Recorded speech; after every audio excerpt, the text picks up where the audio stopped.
নমস্কার, জি 24 ঘন্টায় আপনাদের সকলকে স্বাগত। আপনাদের সঙ্গে রয়েছে আমি সঞ্চিতা। শুরু করছি জুনিয়র ক্লাসরুম। ক্লাস 5 এবং ক্লাস 9 রাজ্য সরকার জি 24 ঘন্টার যৌথ উদ্যোগ ঘরে বসে পড়াশোনা। পড়ুয়াদের প্রশ্নের উত্তর দেবেন শিক্ষকরা। আজ পঞ্চম শ্রেণী এবং ষষ্ঠ শ্রেণীর বিষয় বাংলা। পঞ্চম শ্রেণীর টপিক হলো ব্যাকরণ, লিঙ্গ, বচন এবং ষষ্ঠ শ্রেণীর টপিক হলো শব্দের গঠন এবং শ্রেণী বিভাগ। আমাদের সঙ্গে যে শিক্ষকগণ রয়েছেন তাদের সঙ্গে একটু আলাপ করে নিই, পরিচয় করে নিই।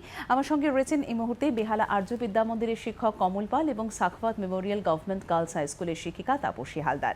এছাড়াও আমাদের সঙ্গে রয়েছেন বাঁকুড়া জেলা স্কুলের শিক্ষক চণ্ডীচরণ সাধক। আমরা আলোচনায় চলে যাব। আমরা প্রথমেই পঞ্চম শ্রেণীর টপিক ব্যাকরণ, লিঙ্গ, বচন। তাপসী ম্যাডামের কাছে চলে যাব, শুরু করে দিই পড়াশোনা। আচ্ছা, সুপ্রভাত। এই মুহূর্তে যারা টিভির সামনে বসে আছো পড়াশুনো করার জন্য, প্রথমেই বলি আমরা স্কুলে যেতে পারছি না দীর্ঘদিন, খুব মন খারাপ। তার মানে এই নয় যে আমরা পড়াশুনো করছি না, অনলাইনে সমস্ত দেশব্যাপী একটা পড়াশোনার ব্যবস্থা চলছে। চলো আজকে আমরা ঠিক পড়াশুনো নয়, আমরা একটু আলোচনা করে নিই গল্পের ছলেই। যে জিনিসটা আমরা জানি, তুমি জানো আমি জানি, ক্লাস 5 মানে আমরা অনেকটা কিছু জেনে এসেছি। তো সেই জানাটা, আমার জানাটা বইয়ে কিভাবে গুছিয়ে লেখা আছে সেটা আমরা বইয়ের সঙ্গে মিলিয়ে নিই। প্রথমে আমরা দেখব দুটো বিষয় আজকে আমরা আলোচনা করব বলে এসেছি, লিঙ্গ এবং বচন। আমরা সবাই জানি বিষয়টা, অতএব বইয়ে আছে বলে ভয় পাওয়ার কিচ্ছু নেই। প্রথমে দেখো, এই যে আমি বসে আছি তোমাদেরকে পড়াচ্ছি, কে পড়াচ্ছে তোমরা সবাই জানো, দিদিমণি পড়াচ্ছে। কেউকে তোমাকে বলে দিতে হচ্ছে না যে আমি কি। তাহলে কি করে বুঝলে যে দিদিমণি? তো আমাকে দেখে তোমরা বুঝতে পারছো যে আমি দিদিমণি পড়াচ্ছি, অতএব আমি একজন মেয়ে। ঠিক আছে, এবার দেখো, যদি আমাকে দেখতে না পেতে তোমরা, তাহলে কি করে বুঝতে কে পড়াচ্ছে, আমি ছেলে না মেয়ে? তাহলে যদি একটা শব্দ লেখা থাকতো যে আজকে আমাদের এই পড়াটা পড়াবেন দিদিমণি, তাহলেও তোমরা বুঝতে পারতে কে পড়াচ্ছেন না দিদিমণি। তো দিদিমণি কি? মেয়ে।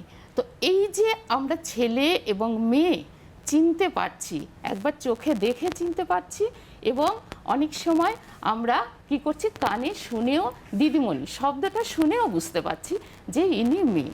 তো এই যে যে চিহ্নটা আমরা কথা বলছি, যে বিশেষ চিহ্ন যেটা চোখে দেখা এবং শব্দের মাধ্যমে, এই চিহ্নটাকে আমরা বলছি লিঙ্গ। অর্থাৎ ছেলে মেয়ের পার্থক্য আমরা বুঝতে পারছি, সেটা আমাদেরকে কেউ বুঝিয়ে দেয়নি। ছোট থেকেই বাবাকে, মাকে সবাই বুঝতে পারছি, কিন্তু এই জিনিসটা যখন বইয়ে চলে আসছে আমরা তাকে একটা পোশাকি নাম দিচ্ছি লিঙ্গ।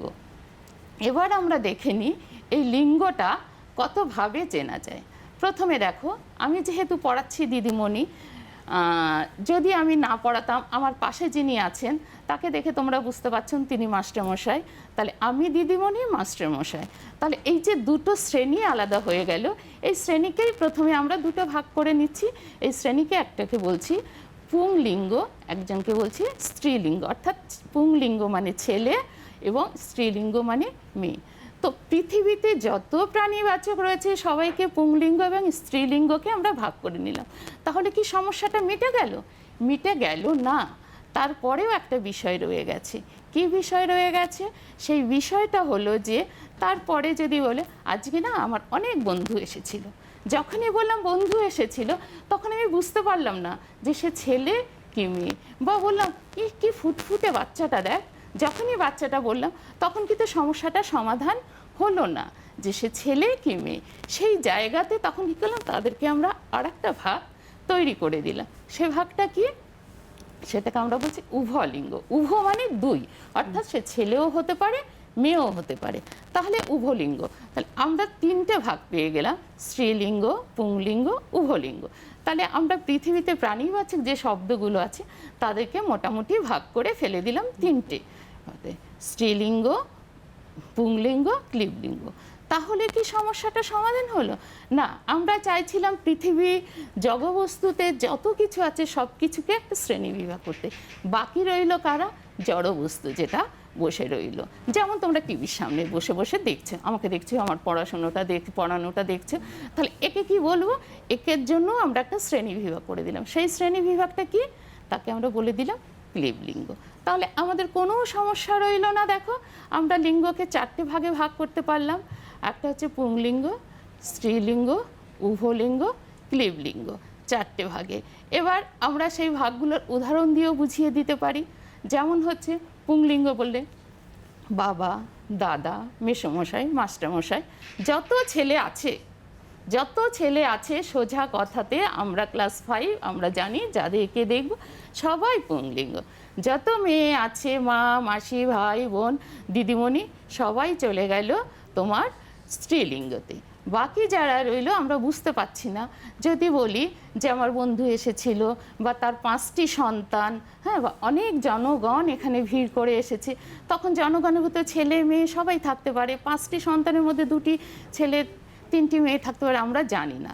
এই জন্য এদেরকে আমরা ছেড়ে দিয়েছি উভলিঙ্গ, অর্থাৎ ছেলেও হতে পারে মেয়েও হতে পারে। আর বাকি যারা রইল, যারা জড় বস্তু, তাদেরকে আমরা বলে দিলাম ক্লীবলিঙ্গ। পরিষ্কার, তোমরা বুঝতে পেরে গেছো, খুব সোজা ব্যাপারটা এই জন্য বলছি, বইটা আমাকে শেখায়নি, আমি জীবন থেকে এটা দেখছি, আমার অভিজ্ঞতা থেকে। পরে কিন্তু বইটা লেখা হয়েছে, অর্থাৎ বইতে লেখা আছে বলে ভয় পাওয়া আমাদের কোনো দরকার নেই। প্রথমে দেখো তুমি কি জানো, আমি যেটা জানি সেটা বইয়ের সঙ্গে কতটা মিলছে, তাহলে বইটা আমার মাথার উপরে বোঝা বা চাপ হয়ে থাকবে না। আচ্ছা, এটা চলে গেল লিঙ্গর ব্যাপারে। এবার লিঙ্গটা মোটামুটি আমরা তো কমপ্লিট করলাম, এবার কি আপনি বচনটা পড়াবেন? একটু বচনটা। আচ্ছা, বচনে আমরা যাব, তার আগে আমরা একটু ছাত্রছাত্রীদের উদ্দেশ্যে একটা কথা একটু বলে দিই, যে ছাত্রছাত্রীরা জানেই যে এই যে শিক্ষক শিক্ষিকারা গোটা বিষয়টি পড়ান এবং তারপরে আমরা প্রশ্নে যাই, কিন্তু প্রশ্নগুলো যদি একটু একটু করে আলোচনা করতে করতে যাই ওদেরও কোথাও একটু সুবিধা হবে। লিঙ্গ এবং বচন আজকে আমরা পড়াশোনা করছি। লিঙ্গ নিয়ে একটা প্রশ্ন ইতিমধ্যেই একজন পাঠিয়েছেন আমাদের কাছে, প্রিয়াঙ্কা রক্ষিত। দেখিনি তো কি প্রশ্ন পাঠিয়েছে প্রিয়াঙ্কা, আমরা একটু দেখিনি কি প্রশ্ন রয়েছে। রমেশের দাদা কলেজের অধ্যাপক, পুংলিঙ্গবাচক শব্দ বদলে পুনরায় লেখো। হরিগ্রাম গোয়েঙ্কা হাই স্কুল থেকে প্রিয়াঙ্কা রক্ষিতের এই প্রশ্ন। এই প্রশ্নের উত্তর আমরা নেব, কারণ ইতিমধ্যেই কিন্তু আমাদেরকে পড়িয়ে দিয়েছেন, লিঙ্গটা পড়িয়ে দিয়েছেন, বচনে আমরা যাব এবং উত্তরটা নেব। স্যার, আপনি উত্তরটা দিন। দেখো প্রিয়াঙ্কা, তুমি যে প্রশ্নটা করলে, রমেশের দাদা একজন অধ্যাপক, এখানে দেখো দুটো পুংলিঙ্গবাচক শব্দ আমি পাচ্ছি, একটা হচ্ছে দাদা আর একটা হচ্ছে অধ্যাপক। এই দুটোকে যদি তুমি চেঞ্জ করে দাও, অর্থাৎ পরিবর্তন করো, করে স্ত্রীলিঙ্গে নিয়ে যাও, তাহলে বাক্যটা এরকম দাঁড়ায়, রমেশের দিদি একজন অধ্যাপিকা, অর্থাৎ দাদার জায়গায় দিদি এবং অধ্যাপকের জায়গায় অধ্যাপিকা বসালেই পরিবর্তনটা হয়ে যায়। একেবারেই খুব সুন্দর করে স্যার বুঝিয়ে দিলেন বিষয়টা। আমরা তো যেটা আমরা বলছিলাম যে ছাত্রছাত্রীদের উদ্দেশ্যে যে লিঙ্গটা আমরা পড়াশোনা করেছি এবং বচনে যাব, লিঙ্গ সম্পর্কে যদি কিছু টিপস থাকে একটু ছাত্রছাত্রীদের দিয়ে দিন, তারপর আমরা একদম বচনে যাব। মূলত পরীক্ষার জন্য যেটা তোমাদের করতে বলা হয় সেটা হচ্ছে লিঙ্গ পরিবর্তন। এবার লিঙ্গ পরিবর্তনের দেখো কতগুলো নিয়ম তোমাদের বইয়েও দেয়া আছে। 1 নম্বর নিয়মটা ফলো করো, পুংলিঙ্গবাচক শব্দের সঙ্গে আ যোগ করে স্ত্রীলিঙ্গে রূপান্তর করা যায়। যেমন সদস্য, সেটাকে তার সাথে আ যদি যোগ করো হয়ে যায় সদস্যা। আবার কোন কোন শব্দের সাথে, যে শব্দের শেষে দেখবে অক আছে, সেখানে অকের জায়গায় যদি ইকা বসিয়ে দাও তাহলে পুংলিঙ্গ থেকে স্ত্রীলিঙ্গে রূপান্তর হয়ে যায়। যেমন শিক্ষক থেকে শিক্ষিকা। একেবারেই। হ্যাঁ ম্যাডাম, এবারে বাকিগুলো বলুন। হ্যাঁ ম্যাডাম, যাচ্ছি, একটা ফোন একটু দ্রুত নিয়ে নিই। অন্বেষা ঘোষ আমার সঙ্গে টেলিফোন লাইনে রয়েছেন। অন্বেষা, তোমার প্রশ্ন বলো। হ্যালো। হ্যাঁ বলো, শুনতে পাচ্ছি, বলো। হ্যাঁ বলো। আমি কালনা হিন্দু বালিকা উচ্চ বিদ্যালয়ের ছাত্রী। আমার নাম অন্বেষা ঘোষ। আমি ইন্দ্র ও কাঙালের স্ত্রীলিঙ্গ কি হবে? আমি ঠিক বুঝতে পারিনি, আপনার বুঝতে? হ্যাঁ, বুঝতে পেরেছি। আচ্ছা, শুনতে থাকো আমাদের অনুষ্ঠান। দেখো ম্যাডাম, আপনার কাছ থেকে উত্তরটা নিয়ে নিই।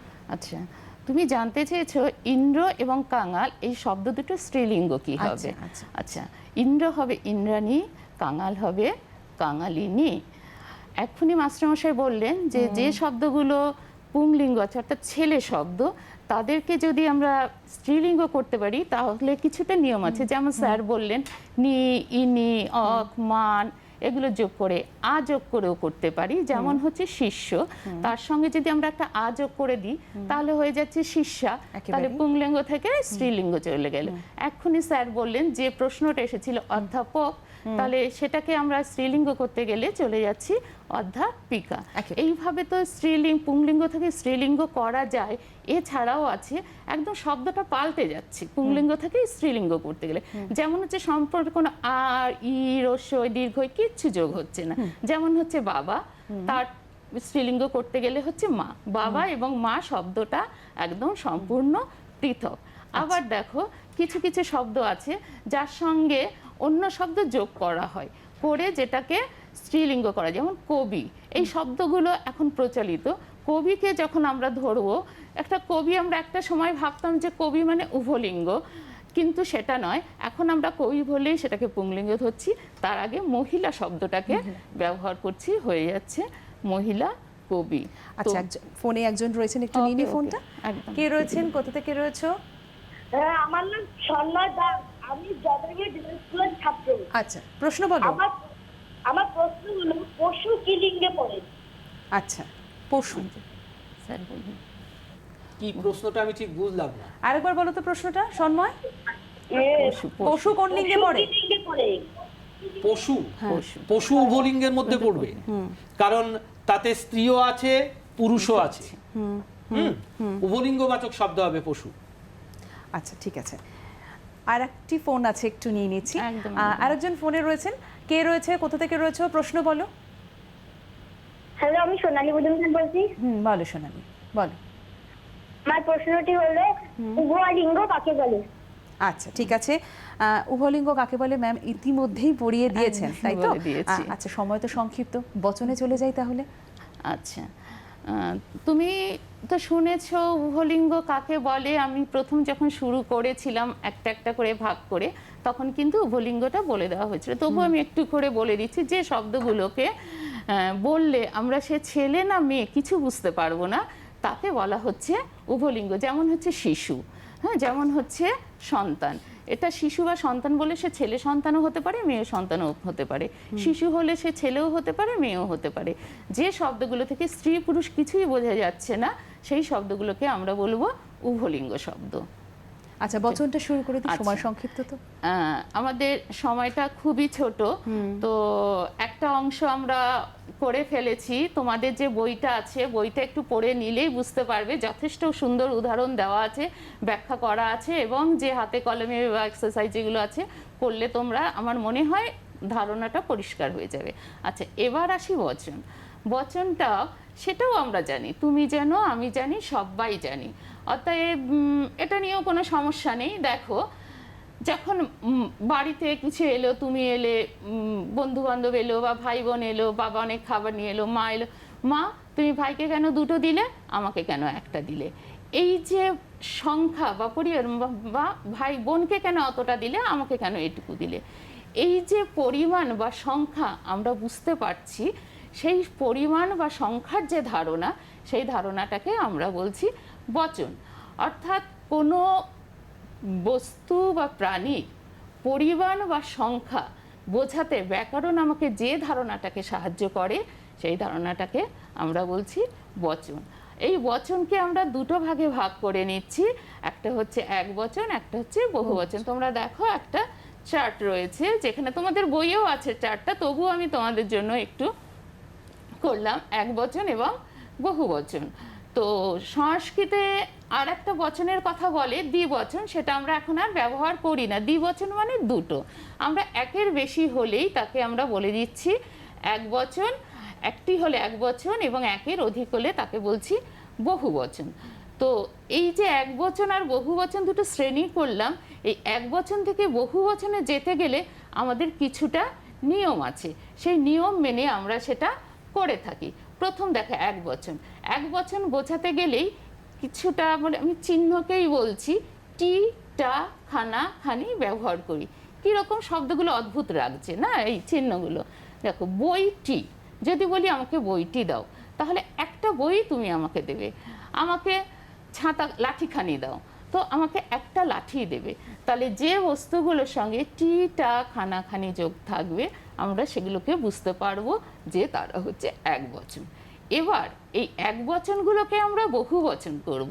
এই বহু বচন করতে গেলে আমাদের কিছুটা নিয়ম রয়ে গেছে, যেমন হচ্ছে রা যোগ করব, গুলি যোগ করব, গুলো যোগ করব। কীরকম? বই বললে বা বইটি বলে একটা বই, বইগুলি বললে আমরা অনেকগুলো বই বুঝবো। মেয়ে বললে একটি মেয়ে, মেয়েরা বললে অনেকগুলো মেয়ে বোঝাবে। তোমাদের দেখো উদাহরণেও সেটা দেওয়া আছে বহু বচনের। এবার দেখো এছাড়াও কিছু শব্দ আছে, যেমন হচ্ছে বৃন্দ, সমূহ, রাশি, এগুলো যদি যোগ করি তাহলেও আমরা দেখতে পারবো এক বচনকে বহু বচন আমরা করে নিতে পারছি। কীরকম? ভক্তবৃন্দ। কিভাবে সেটা হচ্ছে?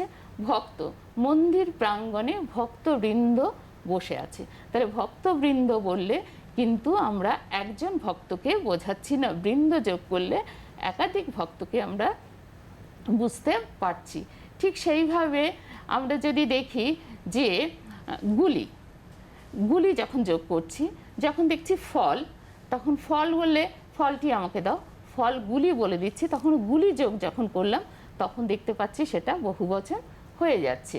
এবং সর্বনামের যে শব্দগুলো দেখো তোমরা রয়ে গেছে, সেগুলো যোগ না, তারা মানে চেহারাটাই পাল্টে যাচ্ছে। যখন আমি বলছি সে, তার বহুবচন হয়ে যাচ্ছে তারা, আমি, আমরা, তুমি, তোমরা, এগুলো শব্দটাই পরিবর্তন হয়ে যাচ্ছে। আরো একটা মজার ব্যাপার আছে, একটি শব্দকে আমি দুবার ব্যবহার করলে তখন দেখা যাচ্ছে সেগুলো এক বচন থেকে বহু বচন হয়ে যাচ্ছে। যেমন ধরো গাছে গাছে ফুল ফুটে আছে, গাছে ফুল ফুটে আছে বলে একটি গাছে ফুল ফুটে আছে, আমি কোনো বহু বচনের শব্দ ব্যবহার করলাম না, বললাম গাছে গাছে ফুল ফুটে আছে। তাহলে আমরা কি বুঝতে পারলাম? যে অনেকগুলো গাছে ফুল ফুটে আছে। অথবা যদি বলি থোকা থোকা ফুল, তাহলে থোকা থোকা হলে কি হচ্ছে? অনেকগুলো থোকা, একটা থোকা নয়, কচি কচি ঘাস, তাহলে প্রচুর ঘাস। কে কে যাবি তোরা আয়। তাহলে এই যে শব্দগুলো আমি ব্যবহার করছি, এই শব্দগুলো দুবার ব্যবহার করলেই সেটা এক বচন থেকে বহু বচনে পরিণত হয়ে যাচ্ছে। আমরা একটু প্রশ্নের দিকে নজর রাখি।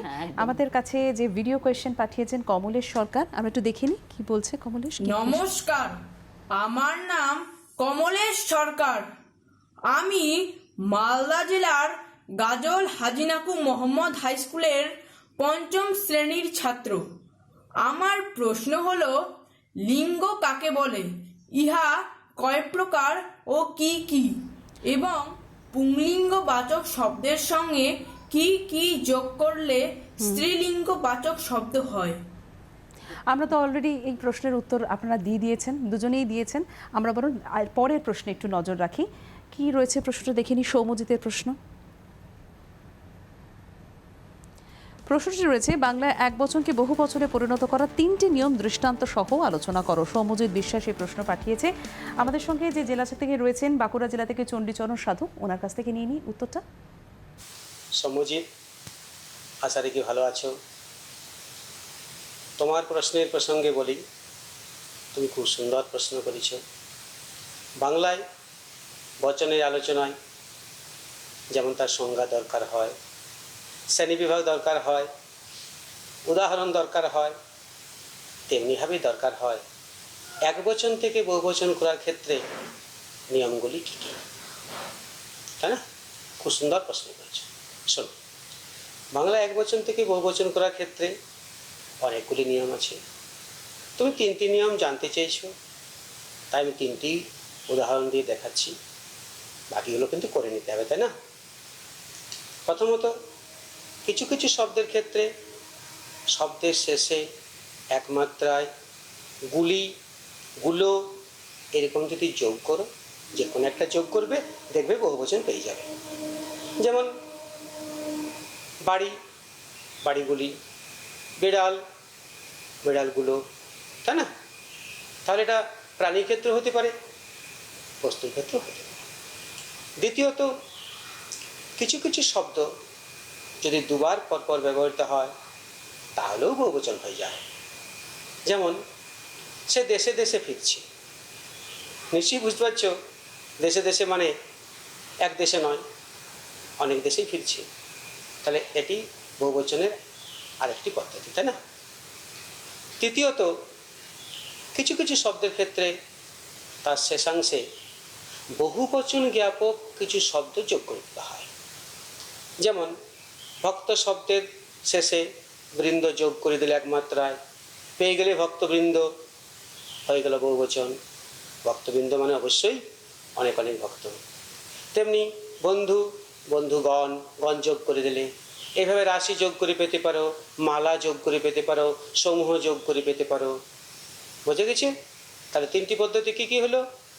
মূল শব্দের সঙ্গে শেষে একমাত্রায় গুলি বা গুলো যোগ করে এই একটা পদ্ধতি। একই শব্দের পরপর দুইবার ব্যবহার করে, যেমন দেশে দেশে, ঘরে ঘরে, এই একটা পদ্ধতি। আর গণ, বৃন্দ, এই সব বহুবচন জ্ঞাপক শব্দগুলোকে শব্দের শেষে যোগ করে ভক্তবৃন্দ। বোঝা গেছে? আচ্ছা, এর সঙ্গে রা এরা যোগ করে করতে পারো। আরও অনেকগুলো পদ্ধতি আছে, সেইগুলো করতে পারো। ছাত্রী সম্পূর্ণা প্রামাণিকের একটি ভিডিও কোয়েশ্চেন আমরা একটু দেখে নিই কি বলছে সম্পূর্ণা।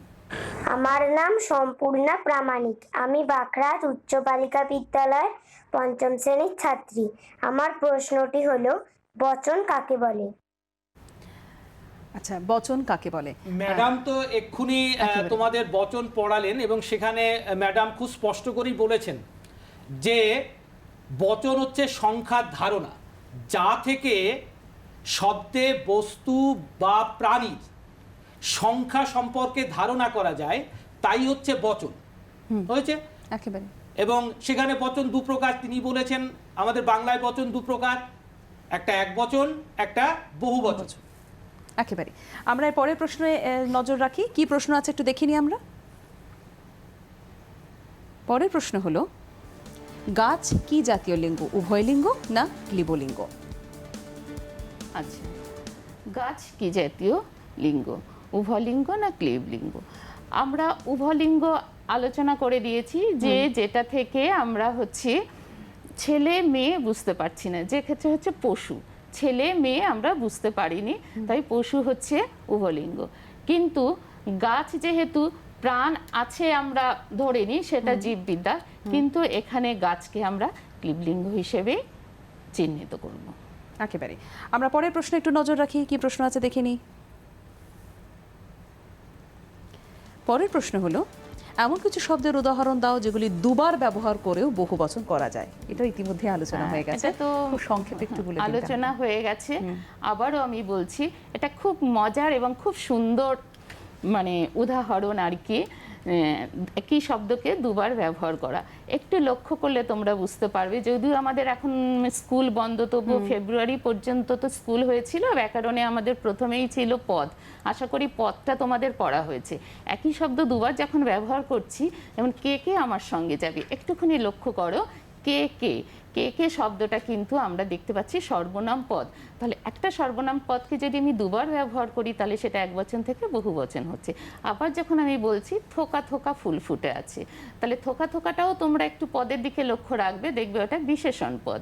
তাহলে বিশেষণ পদকে যখন আমি দুবার ব্যবহার করছি, তখনও সেটা হয়ে যাচ্ছে কি বহুবচন। এক পদকে আমি মানে এক বচনকে বহুবচনে পরিণত করছি একটা বিশেষণ পদকে দুবার ব্যবহার করে। ঠিক সেইভাবে গাছে গাছে ফুল ফুটে আছে, গাছ হচ্ছে বিশেষ্য পদ। তাহলে বিশেষ্য পদকে আমি দুবার ব্যবহার করলাম, ব্যবহার করে এক বচনকে বহুবচনে আমি রূপান্তরিত করলাম। তো যে কোনো শব্দ তোমরা একটু মাথা মানে খাটিয়ে আর কি ব্যবহার করে যদি এইভাবে উদাহরণটা লক্ষ্য করো এবং তার সঙ্গে যদি পদটাও একটু সাজুজ্য রাখো, তাহলে দেখবে তোমাদের দারুণ কিন্তু দারুণ কাব্যিক প্রয়োগ আছে। একেবারে। কিন্তু আমাদের ভীষণ সংক্ষিপ্ত সময়, সেই জায়গা থেকে অ্যাসাইনমেন্ট আমাদের যেতেই হবে। আমরা তো খুব সুন্দরভাবে তাপসী ম্যাডাম এবং কমল স্যার বুঝিয়ে দিয়েছেন, কিন্তু অ্যাসাইনমেন্ট যেগুলো দিকে নজর না দিলেই নয়। আমরা পরপর একটু দেখে নিই এবং তোমাদেরকে জানিয়ে দিই, অ্যাসাইনমেন্টগুলোর কিন্তু ছবি তুলে নিও, স্ক্রিনশট নিয়ে নিও, কারণ খুব একটু দ্রুতই আমরা এগুলো দেখাতে থাকি। অ্যাসাইনমেন্ট 1-এর দিকে নজর রাখো। এবার অ্যাসাইনমেন্ট 2-এর দিকে নজর রাখো। ক্লীবলিঙ্গ কাকে বলে 5টি উদাহরণ দাও। এবার অ্যাসাইনমেন্ট 3, নিচের শব্দগুলো লিঙ্গ পরিবর্তন করো। বিদ্বান, ইন্দ্র, শিশু, শিষ্য, শিব, চাঁদ, প্রেত, নবাব এবং কবি। নেক্সট অ্যাসাইনমেন্ট 4, বচন কাকে বলে, এটি ক প্রকার এবং কি কি? নেক্সট অ্যাসাইনমেন্ট 5, একই শব্দ দুবার ব্যবহার করে এক বচনকে বহু বচনে রূপান্তরিত করো বাক্য সহযোগে। একটু আগেই বুঝিয়েছেন স্যার, ম্যাডাম দুজনেই বুঝিয়েছেন বিষয়টা। অ্যাসাইনমেন্ট 6, এক বচনকে বহু বচনে রূপান্তরিত করবার 3টি নিয়ম উল্লেখ করো। তাহলে ক্লাস 5-এর পড়াশোনা শেষ হলো। এরপরে আমরা একটা বিরতি নেব। বিরতির পর আমরা ফিরছি ক্লাস 6-এর শব্দের গঠন এবং শ্রেণী বিভাগ নিয়ে। সঙ্গে থাকুন জি 24 ঘন্টা।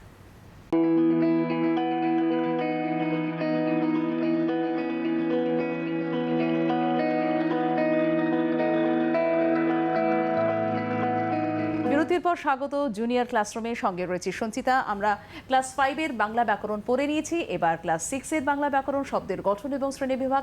আমাদের সঙ্গে দুজন শিক্ষক শিক্ষিকা রয়েছেন। আমি চলে যাই একটু কমল পালের কাছে, বেহালা আর্য বিদ্যা মন্দির থেকে আমাদের সঙ্গে রয়েছেন। পড়াশোনাটা শুরু করে দিই কমল স্যার। তোমরা সবাই জানো গত 20শে মে আমাদের রাজ্যের উপর দিয়ে একটা ঘূর্ণিঝড় আমপান নামের একটা ঘূর্ণিঝড় তাণ্ডব চালিয়েছে। সেই ঝড়ের তাণ্ডবে দক্ষিণবঙ্গের একটা বিস্তীর্ণ অঞ্চল বিপর্যস্ত। এখনও জনজীবন স্বাভাবিক হয়নি। তোমাদের অনেক সহপাঠী হয়তো গৃহহারা, তারা আমাদের এই জুনিয়র ক্লাসরুমে আসতে পারেন, এটা ভেবে মনটা খুব ভারাক্রান্ত। কিন্তু জীবন তো থেমে থাকে না, জীবনের ধর্মই হচ্ছে চলা, তাই আমাদের পড়াশোনাটা চালিয়ে যেতে হচ্ছে। আচ্ছা, তোমাদের যদি বলা হতো যে এই ঝড়ের একটা বর্ণনা দাও, তোমরা কি বলতে? তোমরা বলতে শোঁ শোঁ করে ঘূর্ণি বাতাস আছড়ে পড়ছিল, ঝমঝম করে বৃষ্টি ঝরছিল, মরমর করে গাছপালাগুলো ভেঙে পড়ছিল। আচ্ছা বলো তো, এই যে ঝমঝম, মরমর, শোঁ শোঁ, এই শব্দগুলো আমরা কি করে পেলাম? এই শব্দগুলো আমি বলে দিচ্ছি, এই শব্দগুলো এসেছে বাস্তব ধ্বনির অনুকরণে। কিন্তু আমরা কথা বলার সময় যে সমস্ত শব্দ ব্যবহার করি সবই তো আর বাস্তব ধ্বনি থেকে আসেনি। সেই সমস্ত শব্দগুলো কি করে এলো, তার গঠনটা কি, সেটাই আমাদের আজকের আলোচনার বিষয়। দেখো, আমরা মানুষেরা আমাদের মনের ভাব প্রকাশ করি কথা বলে। সেই কথা আসলে কি? দেখো, আমি এখানে লিখেছি, একটা কথা লিখেছি, ও অত্যন্ত বুদ্ধিমান। এখানে দেখো, এই কথাটা তা 3টে পদ, যদি আমি বাক্য থেকে তাদেরকে নিয়ে নিই তাহলে ওটা দাঁড়ায় 3টে শব্দ। ও অত্যন্ত বুদ্ধিমান। প্রথমত, এই 3টে শব্দ তৈরি হচ্ছে কি করে? দেখো, ধ্বনি এবং ধ্বনি অবিচ্ছিন্নভাবে ধ্বনি সমষ্টির সাহায্যে। দেখো নিচে লেখা আছে ও, তারপরে অত্যন্ত ভাঙা লেখা আছে, বুদ্ধিমান সেটাও কিভাবে বর্ণের সাথে বর্ণ যোগ করে লেখা আছে। আমি সব বর্ণ বলে ফেললাম। দেখো, আমরা যখন কথা বলছি, তুমি যখন আমার কথা শুনছো, তখন কিন্তু সেটা ধ্বনি। যেই আমরা ওটাকে এখানে লিখে ফেললাম, ওটা হয়ে গেল বর্ণ। অর্থাৎ মুখের কথা সেটা ধ্বনি, আর যেটা লিখিতভাবে দেখছো যে লিপি বা চিহ্নের সাহায্যে দেখানো হচ্ছে, সেটা হচ্ছে বর্ণ। তো এই যে শব্দগুলো উচ্চারণ, আমরা শব্দগুলো যে উচ্চারণ করছি, সেই উচ্চারণ এবং লেখার বর্ণের ভেতরে কিন্তু পার্থক্য আছে। দেখো, আমি উচ্চারণ করলাম অত্যন্ত, লিখেছি কি বলতো, অ দিয়ে লিখেছি, কিন্তু উচ্চারণ হচ্ছে ও এর মতো, অত্যন্ত। এরকম বেশ কিছু আছে। অনেক শব্দে অ এর উচ্চারণটা স্বাভাবিক অ এর মতো, কিন্তু অতি শব্দে সেটা আবার হয়ে যাচ্ছে ও এর মতো। তারপর দেখো, আমরা একটা শব্দের কিন্তু সবটুকু উচ্চারণ করতে পারি না। দেখো, অত্যন্ত শব্দটা যখন আমরা উচ্চারণ করছি, তখন অত্যন্ত 3টে জায়গা নিয়ে উচ্চারণ করছি, 3টে জায়গা আছে। কিন্তু যদিও শব্দের গঠনে এই অত্যন্ত এদের কোনো মানে নেই, এইগুলোকে দল বলা হয়। যাক, সে আলোচনা। তারপরে দেখো, ওখানে যে কথাটা আমি বলেছিলাম, ও অত্যন্ত বুদ্ধিমান, এই 3টে পদের ভিতরে ও শুধুমাত্র একটা বর্ণ বা ধ্বনি নিয়ে একটা ওয়ার্ড, একটা শব্দ। তারপরে শব্দগুলো কিন্তু ওরকম নয়। দেখো, তাতে অনেকগুলো ধ্বনি আছে, অনেকগুলো গঠনে তার ভাগ আছে। দেখো, আমি লিখেছি এখানে যে ও, তারপরে অতি যোগ অন্ত, আর বুদ্ধি যোগ মতু, এই করে শব্দটা তৈরি হয়েছে। এবারে তোমরা একটু খেয়াল করো নিচের শব্দগুলোর দিকে খেয়াল করলে বুঝতে পারবে। একটা শব্দ আমি লিখেছি রক্তদান শিবির। সেই রক্তদান শিবির, রান্নাঘর, সজ্জন, ঘোলাটে, কর্তব্য, এই 5টা শব্দ আছে। 5টা শব্দের মধ্যে প্রথম 3টে শব্দ দেখো, প্রথম 3টে শব্দ কিন্তু অনেকগুলো শব্দের জোট। যেমন প্রথমটা হচ্ছে রক্তদান শিবির, 3টে শব্দের জোড়ে একটা শব্দ তৈরি হয়েছে। রান্নাঘরের ক্ষেত্রেও তাই, রান্নাঘর। আবার আলাদা করে যদি তুমি এইগুলোকে ভাঙো, এইগুলো কিন্তু আলাদা করে তৈরি হয়েছে। যেমন রক্ত রঞ্জ ধাতুর থেকে এসেছে, রঞ্জ যোগ ত। রান্না শব্দটা একটা সন্ধিবদ্ধ পদ, রাধ যোগ না। আর নিচের যে দুটো শব্দ তাতে দেখো যে দুটো শব্দ কিন্তু আলাদা আলাদা করে যোগ করে তৈরি হয়। একটা মূল শব্দ, তার সাথে একটা শব্দাংশ বা খণ্ড যোগ করে তৈরি হয়েছে। হ্যাঁ, এই যে দুটো আলাদা আলাদা শব্দ যোগে বা দুয়ের বেশি আলাদা শব্দ যোগে এবং মূল শব্দের সাথে শব্দ খণ্ড বা খণ্ডাংশ যোগে তৈরি শব্দ, এইটাকে বলা হচ্ছে যৌগিক শব্দ। আর প্রথমে যেটা ও লিখেছিলাম সেই শব্দটাকে কিন্তু ভাঙা যাচ্ছে না, এই শব্দকে বলা হচ্ছে মৌলিক শব্দ। দেখো আমি এখানে শব্দের গঠনগত শ্রেণীবিভাগটা খুব স্পষ্ট করে দেখিয়েছি। শব্দ তাকে গঠন অনুসারে দুভাগে ভাগ করা যাচ্ছে, একটা সাধিত বা যৌগিক, একটা সিদ্ধ বা মৌলিক। আর সাধিত শব্দ তার দুটো ভাগ, একটা হচ্ছে জোড় বাঁধা সাধিত শব্দ, একটা প্রত্যয় নিষ্পন্ন সাধিত শব্দ। জোড় বাঁধা সাধিত শব্দের আবার দুটো ভাগ, একটা সন্ধিবদ্ধ, একটা সমাসবদ্ধ। যেমন সন্ধিবদ্ধ শব্দের উদাহরণ দিতে বললে বিদ্যা যোগ আলয় বিদ্যালয়, কিংবা দিক যোগ অন্ত দিগন্ত। সমাসবদ্ধ পদ মিশির ন্যায় কালো মিশকালো।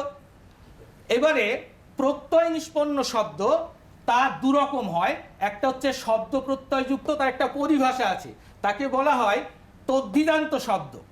আর ধাতু প্রত্যয়যুক্ত শব্দ তার নামটা হচ্ছে কৃদন্ত শব্দ। যেমন ধরো শব্দ প্রত্যয়যুক্ত শব্দ, একটা শব্দ নাও, যে কোনো একটা শব্দ, যেমন আমি একটা শব্দ নিলাম শ্রী, শ্রী শব্দটা নিলাম, তার সাথে একটা মন্ত যোগ করলাম, কি দাঁড়ালো? শ্রী মন্ত। তেমনি ধাতুর ক্ষেত্রে দেখো একটা শব্দ নিলাম ধাতু দৃশ, ধাতুর চিহ্নটা এইরকম, তার সাথে যোগ করলাম একটা অক, কি তৈরি হলো? দর্শক। এইরকম করে শব্দগুলো তৈরি হয়। আর একটা তোমাদের বিষয় জানতে হবে, সেটা হচ্ছে শব্দের অর্থগত শ্রেণীবিভাগটা তোমাদের এখানে পাঠ্য আছে। দেখো সাধিত শব্দগুলো এই যেভাবে গঠিত হচ্ছে সেই গঠন অনুসারে তার একটা অর্থ দাঁড়ায়। যেমন একটা ভাঙাংশ এবং দু তিনটে শব্দ যোগের মাধ্যমে সাধিত শব্দ গঠিত হচ্ছে। তো এই সাধিত শব্দগুলো যখন তৈরি হচ্ছে তখন তৈরির ফরমেশনের মধ্যেই তার একটা অর্থ লুকিয়ে থাকে, তাকে বলে ব্যুৎপত্তিগত অর্থ বা এটিমোলজিক্যাল মিনিং। আর অনেক সময় সেই শব্দটা একটা অন্য অর্থেও প্রচলিত হয়। যেমন ধরো এই অনুসারে শব্দ হচ্ছে তিন প্রকার, অর্থ অনুসারে, অর্থ অনুসারে শব্দ তিন প্রকার। এক হচ্ছে অপরিবর্তিত, দুই হচ্ছে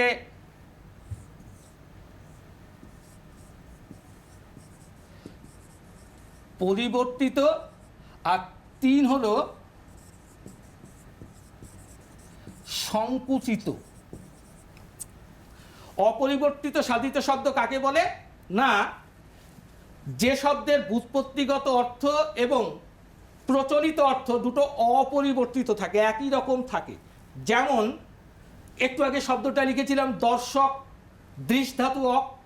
তো অক প্রত্যয়ের অর্থ হলো যে করে বা কর্তৃত্ব, যে দেখে। দর্শক মানে হচ্ছে যে দেখে, ব্যুৎপত্তিগত অর্থ। প্রচলিত অর্থও কিন্তু যে দেখে। আর পরিবর্তিত অর্থ বলতে কি বোঝো? অর্থাৎ ব্যুৎপত্তিগত অর্থ একরকম আর প্রচলিত অর্থটি অন্য রকম। যেমন ধরো গবেষণা বলে একটা শব্দ পাওয়া যাচ্ছে, গবেষণা শব্দের অর্থ গরুর অন্বেষণ বা গরু খোঁজা, কিন্তু শব্দটির প্রচলিত অর্থ হলো তথ্যানুগ বিশ্লেষণ বা অনুসন্ধান। অর্থাৎ ব্যুৎপত্তিগত অর্থের সাথে প্রচলিত অর্থের একটা যোগসূত্রই খুঁজে পাওয়া যাচ্ছে না, এমনভাবে পরিবর্তিত হয়েছে। এটাকে বলা হচ্ছে পরিবর্তিত সাধিত শব্দ। আবার সংকুচিত সাধিত শব্দ জিনিসটা কি?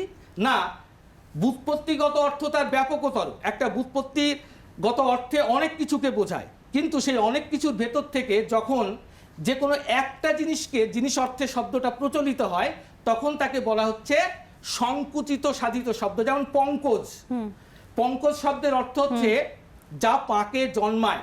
এখন পাকে তো শামুক, ঝিনুক, শ্যাওলা ইত্যাদি অনেক কিছু জন্মায় বা পদ্মও জন্মায়, কিন্তু এই পঙ্কজ শব্দটা শুধুমাত্র পদ্ম অর্থেই প্রচলিত।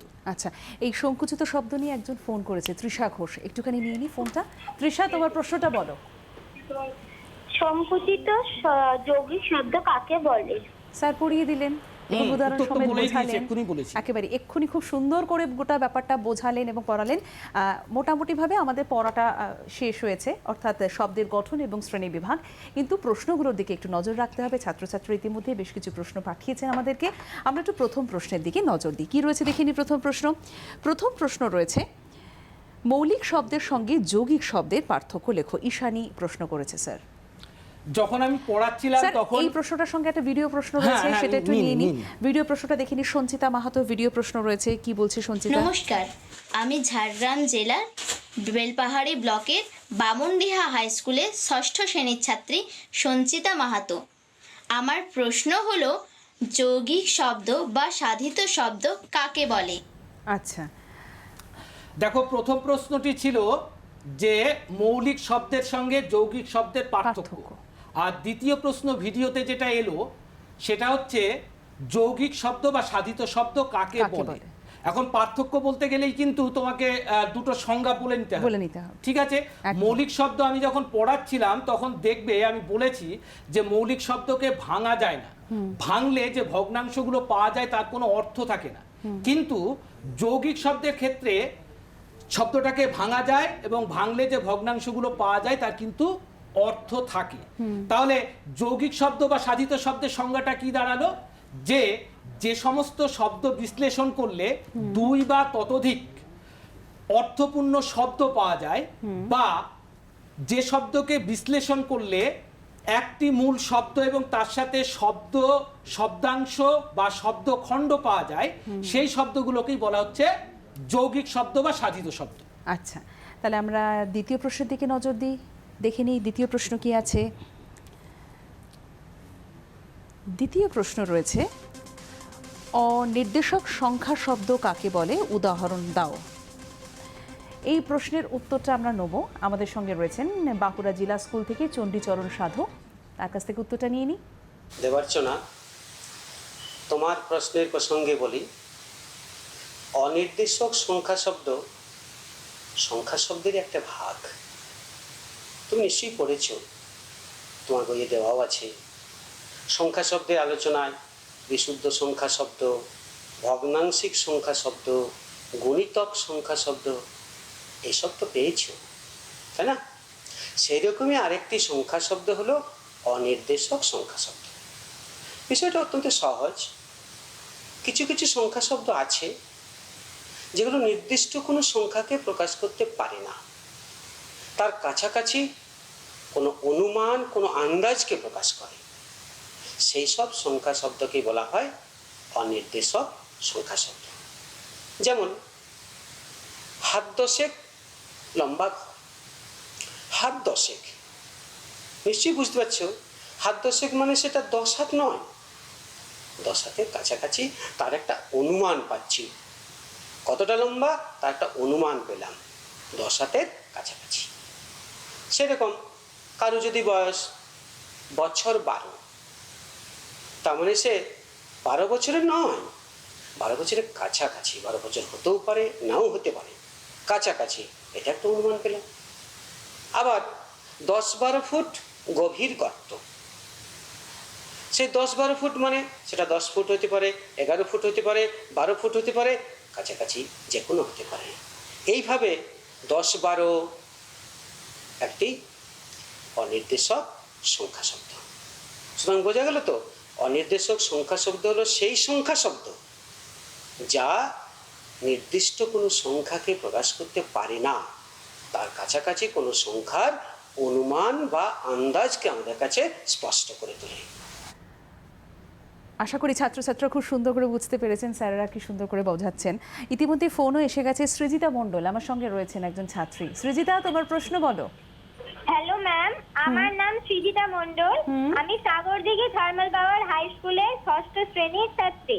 আমার প্রশ্ন হচ্ছে, মৌলিক শব্দের আরেক নাম সিদ্ধ শব্দ। সিদ্ধ শব্দ কেন নামকরণ করা হয়েছে?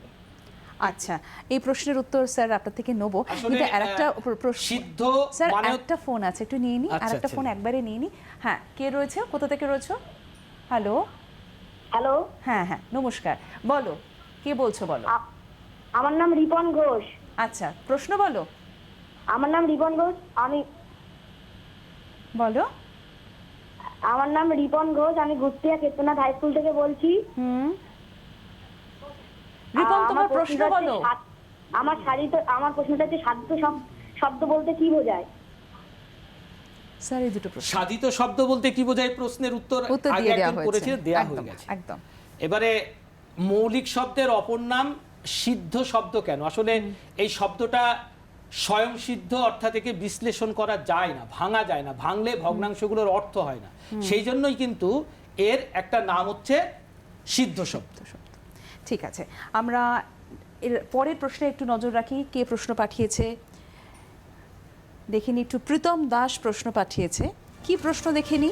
পূরণবাচক শব্দ কাকে বলে? প্রীতম দাসের প্রশ্ন, পূরণবাচক শব্দ। হ্যাঁ ম্যাম, বলুন। আচ্ছা, সংখ্যা শব্দ তোমরা জানো, সংখ্যা শব্দ হচ্ছে সংখ্যাবাচক শব্দগুলো, যেগুলো 1 2 3 4 5 6, এগুলো সংখ্যা শব্দ। তো আমরা বললেই বুঝতে পারি, 1 বললে 1 বুঝতে পারি, 2 বললে এই 5 থেকে 6 বললে বুঝতে পারছি। পূরণবাচক শব্দ হলো এই সংখ্যা শব্দেরই একটা অংশ, যেখানে কোনো স্থান বা ক্রম নির্ণয় করছে। স্থান বা ক্রম কীরকম? সে ষষ্ঠ ক্লাসে ষষ্ঠ হয়েছে, ষষ্ঠ স্থান, তাহলে এই 6 থেকে ষষ্ঠ, এই যে স্থান বোঝাচ্ছে, এই ষষ্ঠটাকে আমরা বলবো পূরণবাচক শব্দ। বা পয়লা তারিখে আমি যাব, সে 5ম শ্রেণীতে উঠল। বা পুজোর সময় আমরা যখন বলি পঞ্চমী, দশমী, ষষ্ঠী, হ্যাঁ, এই যে নির্দিষ্ট বা ক্রম পরপর চলে এসেছে, 4র্থ শতাব্দীতে জন্মেছিলেন, এই যে সংখ্যাগুলো বলছি, বইয়ের 15 পৃষ্ঠা, তাহলে সংখ্যা থেকে এর যে নির্দিষ্ট ক্রম চলে আসছে, পরপর অবস্থান বা স্থান একটা নির্দিষ্ট করে বুঝতে পারছি, এইগুলোকে বলা হচ্ছে পূরণবাচক শব্দ। এটা হচ্ছে সংখ্যাবাচক শব্দরই একটা ভাগ, অংশ বা শ্রেণী, যা হোক কিছু তোমরা বলতে পারো। একজন ছাত্রী রয়েছে টেলিফোন লাইনে, সায়ন্তিকা পোদ্দার আমার সঙ্গে টেলিফোন লাইনে রয়েছেন। সায়ন্তিকা, তোমার প্রশ্ন বলো। হ্যাঁ, আমার নাম সায়ন্তিকা কর্মকার। আমি আচ্ছা, কমলাপুরের আচ্ছা। স্কুল ফর গার্লসের ক্লাস 6 ছাত্রী। আমার প্রশ্নটি হলো, ব্যুৎপত্তিগত অর্থ বলতে কি বোঝো? আচ্ছা, আমরা আরেকটা ফোন নিয়ে নিই, তারপর একসাথে উত্তর নেবো আপনাদের কাছ থেকে। সায়নী আমার সঙ্গে রয়েছে টেলিফোন লাইনে। সায়নী, তোমার প্রশ্ন বলো। হ্যাঁ ম্যাম, আমার নাম সায়নী দাস। আমি পুরুলিয়া সুভাষচন্দ্র বালিকা বিদ্যালয় থেকে বলছি। হ্যাঁ, আর প্রশ্ন হলো, অপরিবর্তিত যৌগিক শব্দ কাকে বলে? কি বললো প্রশ্নটা? যৌগিক শব্দ কাকে বলে? একবার একটু বলো পুরো সেন্টেন্সটা। অপরিবর্তিত যৌগিক শব্দ কাকে বলে বললে না? হ্যাঁ হ্যাঁ। আচ্ছা আচ্ছা, তুমি শুনতে থাকো, আমি উত্তর নিয়ে নিচ্ছি। প্রথম প্রশ্নটা যেটা ছিল ব্যুৎপত্তিগত অর্থ বলতে কি বোঝো, সেটা আমি পড়ানোর সময় একটু ভালো করে দেখো। আমি বলেছিলাম যে ব্যুৎপত্তিগত অর্থ হচ্ছে সাধিত শব্দ, তার একটা গঠন আছে, সেই গঠনগত মিনিং, সেই গঠনগত অর্থ। যেমন ধরো, আমি এখানে শব্দটা বোধহয় পরিষ্কার হয়নি তোমাদের কাছে, আমি এখানে করছি যে একটা সাধিত শব্দ বিদ্যা যোগ আলয় সমান সমান বিদ্যালয়। এই বিদ্যালয় শব্দটিতে আলয় এবং বিদ্যা, এই দুটো শব্দেরই অর্থ জুড়ে তৈরি হয়েছে এবং দুটো শব্দেরই অর্থ প্রাধান্য পেয়েছে ওর মধ্যে, হয়েছে। অর্থাৎ শব্দটা যেভাবে গঠিত হয়েছে তার মানেটা ঠিক সেইভাবেই দেখানো হয়েছে। এই যে শব্দের গঠনগত যে অর্থ, সেটাই হচ্ছে তার ব্যুৎপত্তিগত অর্থ বা ইটিমোলজিক্যাল মিনিং। আর দ্বিতীয় যে প্রশ্নটি ছিল অপরিবর্তিত যৌগিক শব্দ। অপরিবর্তিত যৌগিক শব্দ, আমি কাকে বলেছি বলে? যে শব্দের ব্যুৎপত্তিগত অর্থ এবং প্রচলিত অর্থ যদি অপরিবর্তিত হয়, সেম হয়, অর্থাৎ একই রকম হয়, তাহলে সেটাকে বলা হচ্ছে অপরিবর্তিত যৌগিক শব্দ। যেমন পঠ ধাতু অক করলে হয় পাঠক, পাঠক যে পড়ে, শব্দটা যে পড়ে সেই অর্থেই প্রচলিত, সুতরাং পাঠক একটা অপরিবর্তিত যৌগিক শব্দ। একেবারে। আমরা পরের প্রশ্নের দিকে একটু নজর রাখি, দেখে নিই পরের প্রশ্ন কি রয়েছে। পরের প্রশ্ন, 4 নম্বর প্রশ্ন, সংখ্যাবাচক শব্দ কাকে বলে? ঈশিকা কর্মকারের প্রশ্ন। সংখ্যাবাচক শব্দ কাকে বলে এটা ধারণা দিতে গেলে তোমাদের একটু বোর্ড ওয়ার্ক করতে হয়। আচ্ছা, তোমরা তো এর আগে অঙ্ক করেছো না? তো অঙ্কে দেখো এরকম লিখেছো, এরকম লিখেছো, এরকম লিখেছো, এইগুলোকে তোমরা কি বলতে? এইগুলোকে তোমরা বলতে, এগুলোকে বলা হয় সংখ্যা চিহ্ন। সংখ্যা চিহ্নগুলোর তো একটা নাম থাকা দরকার। যেমন এইটার আমরা একটা নাম দিয়েছি 1, এইটার একটা নাম দিলাম 1.5, এইটার একটা নাম দিলাম 2, হয়েছে? তো এই যে সংখ্যা চিহ্ন, তার যে নামটা আমরা দিয়েছি সেই নামটাকেই বলা হচ্ছে সংখ্যাবাচক বা সংখ্যাবাচিক শব্দ।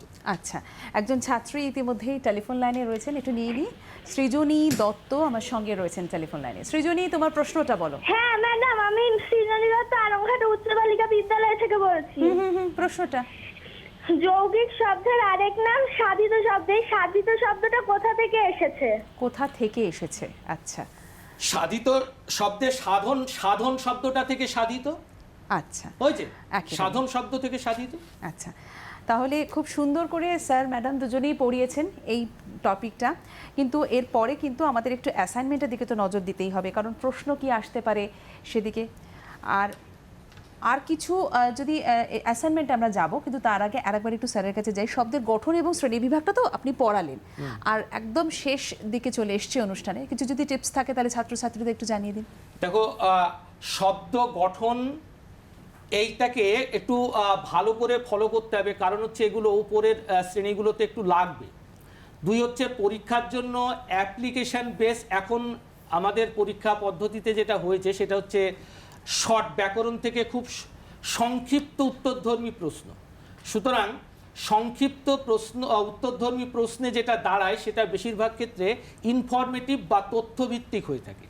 সেই তথ্যগুলো, সংজ্ঞাগুলো, তথ্যগুলো এবং তার অ্যাপ্লিকেশন বা প্রয়োগ, এইগুলো একটু ভালো করে দেখলেই তোমরা পরীক্ষাতে একটা ভালো নম্বর পেতে পারো, অন্তত ব্যাকরণ অংশ থেকে।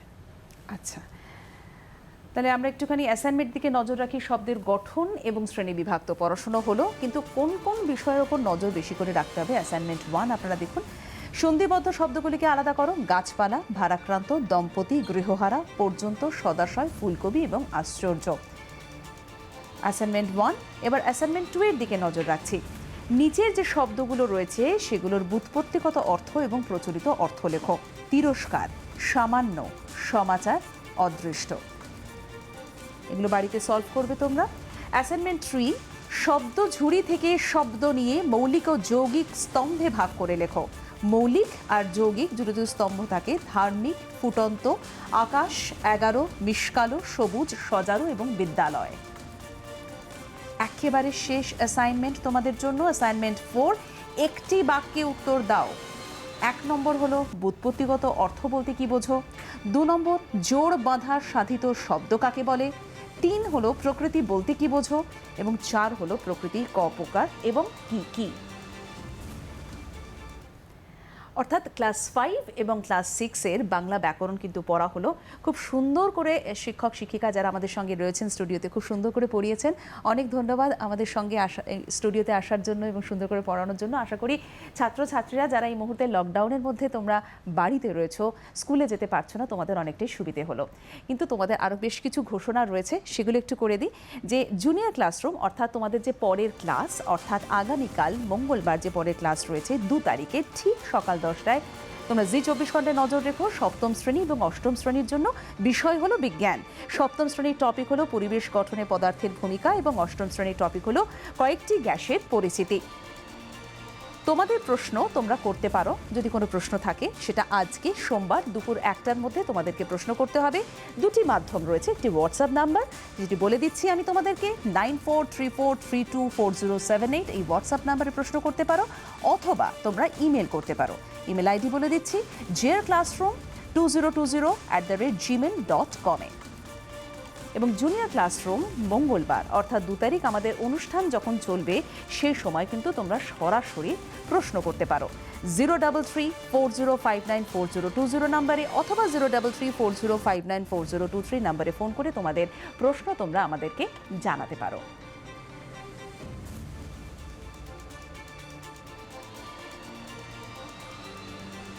এবং তোমাদের জানিয়ে দিই যে তোমরা যারা আজকের বিষয় নিয়ে আরও প্রশ্ন পাঠিয়েছো তাদের সেই সমস্ত প্রশ্নের উত্তর পেতে তোমরা চোখ রাখো banglarshikha.gov.in আমাদের ওয়েব পেজ, এই ওয়েব পেজে তোমরা নজর রাখো আর সঙ্গে রাখো জি 24 ঘন্টা।